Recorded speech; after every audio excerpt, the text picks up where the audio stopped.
ఇటీవల ఓ యువతి ప్రియుడితో వెళ్లిపోయినందుకు బాధిత కుటుంబంలో ఓ వ్యక్తి ఆర్థికంగా సహకరించాడని, తమపై దాడికి పాల్పడి గ్రామ బహిష్కరణ చేశారని బాధితులు ఆవేదన వ్యక్తం చేశారు. దాడికి పాల్పడ్డ వ్యక్తులు అధికార పార్టీకి చెందిన నాయకులని ఆరోపించారు. దీంతో బాధితులు నెల్లూరు జిల్లా పోలీసు కార్యాలయంలో జరిగిన ప్రజా సమస్యల పరిష్కార వేదికలో వినతి పత్రం అందజేశారు. ఈ అమానుష ఘటన నెల్లూరు జిల్లా దుత్తలూరు మండలం నరవాడ వడ్డిపాలెంలో చోటు చేసుకుంది. అనంతరం వారు మీడియాతో మాట్లాడుతూ తమకు ప్రాణహాని ఉందని, జిల్లా ఎస్పీ తమకు రక్షణ కల్పించి న్యాయం చేయాలని వేడుకున్నారు. అసలేం జరిగిందో వారి మాటల్లోనే తెలుసుకుందాం.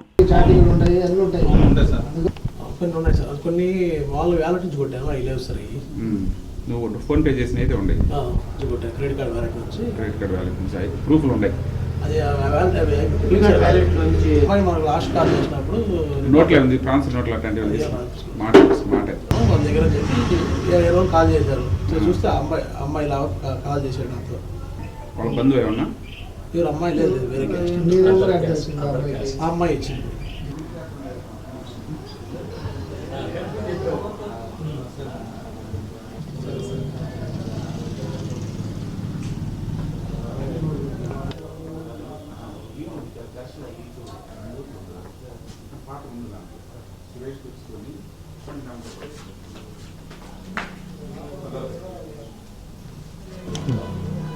మీకు బాగా కొట్టినట్టున్నారే.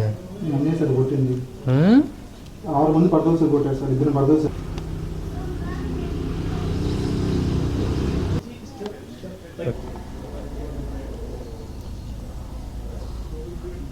మేము యంగబాంబ తిరునాళ్ళకి వచ్చినాము. వడ్డిపాలానికి బ్రహ్మోత్సవాలు అయినాక గురువారం సాయంత్రంగాను మధ్యస్థం పెడతాం రమ్మని తుమ్మలంగా పిలిచినాడు. మా కోడలు నాయన అమ్మ వాళ్ళు వస్తానన్నారు. వాళ్ళు వచ్చినాక మధ్యస్థం పెడదాంలమ్మ నేను అన్నాను. అంతలేక దినేష్ వచ్చేసి ఏంద్ర మధ్య మీ ఓల్డ్ వచ్చేది ఏంది, మమ్మల్ని ఏం చేస్తారని అన్నారు. చంద్రబాబు లాక్ కొట్టేసినాడు బయటికి. గొర్రె కర్ర తీసుకొని ఇచ్చేసినాడు. నేను ఆ గొర్రె కర్ర నేను పట్టుకుని వేసేసినాను. అంతలేక దమ్మదమ్మ అందరూ వచ్చేసి దమ్మదమ్మ వచ్చేసి కొట్టారు. నన్ను నా బిడ్డలు అందరిని కొట్టినారు. సేనయ్య వచ్చి చెంపబడి చెల్లి కొట్టినాడు నన్ను. రామయ్య వచ్చి మళ్ళీ గుడికాడకు నా బిడ్డను తీసిపోయి రామయ్యని తీసుకుపోయేసి గుడికాడ తీసిపోయి చిన్నపిల్లని తీసిపోయి గుడికాడ తీసుకుపోయి కట్టేసి కొట్టినారు సార్. కొట్టేసి మీ కొడుకుని కొడుతుంటే చూస్తుండమని అన్నారు. నేను చూస్తాను నిలబడ్డాను. నేనేం మాట్లాడలేకపోయినా, నోరితో కొడుతుంటున్నారు వాళ్ళు మమ్మల్ని. కొట్టలేకపోయినాము. మేము నాయుడుపేట పోయినా ఏడపోయినా మిమ్మల్ని వెంటాడతామన్నారు. మీరు ఎక్కడ ఉంటారని అడిగినారు. ఊరి నుంచి మేము బహిష్కారం చేస్తున్నామని అన్నారు. మేము ఊరి నుంచి వెళ్ళి ఏరే దగ్గర తలదాచుకుంటున్నాము. తాళాలు వేసి తాళాలు కూడా వాళ్ళే తీసుకున్నారు సార్. మా కాడగొళ్ళే తాళాలు కారు తీసుకొని మేము చీకటి బట్టలు బయలుదేరి ఏరే దగ్గర పోయి తలదాచుకుంటున్నాము. అది మా తాళాలు మాకు ఇచ్చేసి మమ్మల్ని ఇంట్లో పెడితే చాలు. కంప్లైంట్ ఇచ్చాము. స్టేషన్లు ఇచ్చాము. ఇంకా అది బయటికి రానియలేదు సార్ వాళ్ళు. మేము తిరునాళ్ళ నిమిత్తం నాడిపేట నుంచి వచ్చాము. మేము మా కుటుంబంతో వాళ్ళ కుటుంబంతో మా లావాదేవీలు జరిగాయి. లావాదేవీలు జరిగినప్పుడు వాళ్ళ కుటుంబంలో ఒక అమ్మాయి వచ్చి లావాదేవీలు జరిగినప్పుడు ఆ అమ్మాయి మేము డబ్బులు అడిగాము. డబ్బులు అడిగితే మేము చచ్చిపోతాను, సూసైడ్ చేసుకొని చనిపోతామని చెప్తే మేము వదిలేసాము ఆ డబ్బులు కూడా. వాళ్ళు ఏం చేస్తే వాళ్ళ ఇంట్లో అమ్మాయి చెప్పేసింది. వాళ్ళ ఇంట్లో అమ్మాయి చెప్పేసిన తర్వాత ఆ అమ్మాయి వచ్చి ఇంట్లో చెప్పకుండానే పారిపోయి వేరేవాడిని పెళ్లి చేసుకుంది. వాళ్ళు ఆ అమ్మాయి భయభ్రాంతులయ్యి వాళ్ళ పెదనాన్నైనా మల్లంపాటి గొరవయ్య మీద కేసు పెట్టారని చెప్పారు మాకు. తర్వాత మా పంచాయతీ తిరునాళ్ళు అయిపోయిన రోజు చివరి రోజున మేము కుంకుమ దేవుడి బండి దిగేసి ఇంటికి వచ్చాము. పంచాయతీని పిలిచారు. మా పెద్దవాళ్ళు వస్తారని చెప్పాము. మా వదిన వాళ్ళు, మా అన్న, మా నాయనమ్మ వాళ్ళు, మా మామ వాళ్ళు వస్తామని చెప్పాము. మామ వాళ్ళు వస్తారు. వాళ్ళతో ఏంద్ర మీకేంది చెప్పేది మాట్లాడేది అని చెప్పి చొక్కా పట్టుకొని లాక్కు వచ్చి బయట కొట్టారు.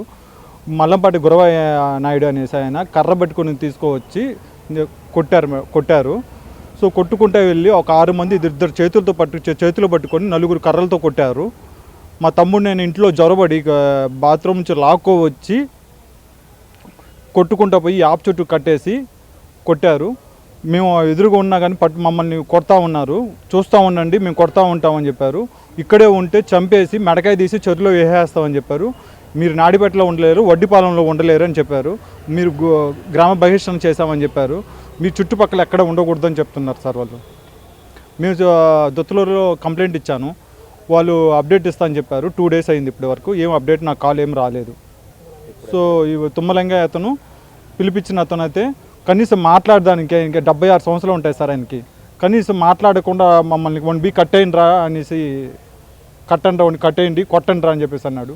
కనీసం నాతోనే మాట్లాడలేదు. కనీసం అది ఏం జరిగింది ఏంది అసలుకి అని విచారించకుండా సొంతంగా నిర్ణయం తీసుకొని వచ్చి మమ్మల్ని కొడితే ఏమొస్తుంది సార్ పిల్లకాయలని మమ్మల్ని. పెద్దోళ్ళు వస్తామని చెప్పాం కదా, పోలీస్ స్టేషన్లు ఉన్నాయి, న్యాయం అన్నీ ఉన్నాయి కదా సార్. ఇదిగా చుట్టూ కట్టేసి కొట్టడమేంది సార్ అసలుకి, ఊరి నుంచి తరివేయడమేంది సార్ ఇంత ఉన్నా కానీ. ఇక్కడికి వచ్చి మేము చెప్పుకున్నాం సార్, మేడం వాళ్ళకి చెప్పాము సార్, మేము చూస్తామని చెప్పారు, కంప్లైంట్ ఇచ్చాము మేము. అందరికీ అందుబాటులో క్యాన్సర్ వైద్యం ఇప్పుడు నారాయణ హాస్పిటల్లో. డిపార్ట్మెంట్ ఆఫ్ ఆంకాలజీ, మా ఆంకాలజీ నిపుణుల వైద్య బృందం doctor M Srividya, senior consultant medical oncologist doctor B Manobhiram, senior consultant surgical oncologist doctor B Gurusai Ratnapriya, senior consultant radiation oncologist. మహిళలకు క్యాన్సర్ స్క్రీనింగ్ పరీక్షలు కేవలం 1499 రూపాయలు మాత్రమే. Cancer specialist and dentist consultation. పురుషులకు క్యాన్సర్ స్క్రీనింగ్ పరీక్షలు కేవలం 999 రూపాయలు మాత్రమే. Cancer specialist and dentist consultation సంప్రదించండి. Narayana hospital, super speciality block, 1st floor, B3, Chintareddypalem, Nellore.